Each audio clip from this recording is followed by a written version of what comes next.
تم جاننا چاہتے تیرا صبر کیا ہے؟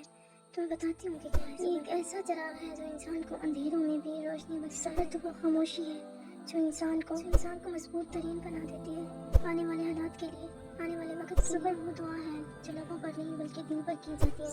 صبر وہ ہنر ہے جو زخموں کو سینا سکھاتا ہے، زخموں کو چھپانا سکھاتا ہے. صبر تو وہ ہے کہ جس کے کرنے پر اللہ تعالیٰ کی مدد اور اللہ تعالیٰ کی انعام آتی ہے. جانتے ہو اللہ تعالیٰ نے کیا فرمایا قرآن پاک میں فرمایا گیا ہے ان اللہ مع الصابرین، اللہ تعالیٰ صبر کرنے والوں کے ساتھ ہے. صبر کوئی کمزوری نہیں ہے بلکہ صبر تو ایک مومن کی طاقت ہے، ایک قوی مومن کی طاقت ہے. وہ مومن جو صبر کرتا ہے، جو جانتا ہے صبر کے بعد جب دل تھک جائے اور حالات الجھن بن جائے تو بس ایک لمحہ رک جاؤ، آنکھیں بند کرو اور دل سے کہو اللہ میرے ساتھ. صبر وہ راستہ ہے جو سیدھا رب تک جاتا ہے اور جو وہاں سے واپس آتا ہے نا، ویسا کبھی نہیں ہوتا جیسے وہ پہلے تھا.